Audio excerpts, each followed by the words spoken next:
Hi అండి, welcome to my channel. అయితే AP ఉద్యోగ సంఘం కొత్తగా ఏర్పడినటువంటి కొత్త ఉద్యోగ సంఘం ప్రభుత్వానికి పెండింగ్ డిఏ బకాయిలకు సంబంధించి డిమాండ్లు అయితే చేశారండి. ఒక్కసారి ఆ పూర్తి వివరాలు అయితే వీడియోలో తెలుసుకుందాం. మీరైతే వీడియోని ఎక్కడా కూడా స్కిప్ చేయకుండా ఎండ్ వరకు అయితే చూసేయండి. వీడియో నచ్చినట్లయితే తప్పకుండా లైక్ చేయండి, షేర్ చేయండి. మొత్తానికి స్కూల్ అసిస్టెంట్ అసోసియేషన్ రాష్ట్ర కార్యవర్గ సమావేశం తిరుపతిలో అయితే జరిగిందండి ఆదివారం. మొత్తానికి యూనియన్ ప్రతినిధులు ఒక ప్రకటనలో తెలిపారండి. ఈ సమావేశంలో నూతన ప్రభుత్వానికి శుభాకాంక్షలు కూడా తెలిపారు.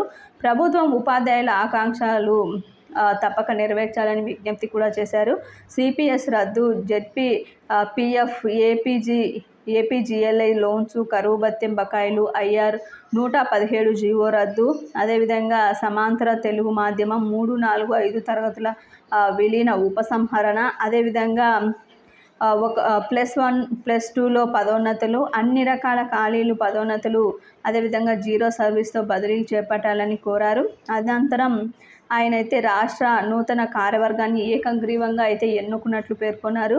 గౌరవ అధ్యక్షుడిగా శరత్ బాబు, రాష్ట్ర అధ్యక్షుడిగా చింతల సుబ్బారావు, రాష్ట్ర ప్రధాన కార్యదర్శిగా పూతలపట్టు, మహిళా ప్రతినిధులుగా సుజాతతో పాటు మరో 4గురిని రాష్ట్ర ఉపాధ్యక్షులుగా ఎన్నుకున్నట్లు ప్రధాన కార్యదర్శి నరోత్తమరెడ్డి అయితే వివరించారండి. మొత్తానికి ఈ విధంగా డిమాండ్లన్నీ కూడా కొత్త ఉద్యోగ సంఘం కూడా ప్రభుత్వం పైన డిమాండ్లు అయితే చేశారు. ఇవన్నీ కూడా ఖచ్చితంగా నెరవేర్చి తీరాలి అధికారంలోకి వచ్చిన వెంటనే అని చెప్పి.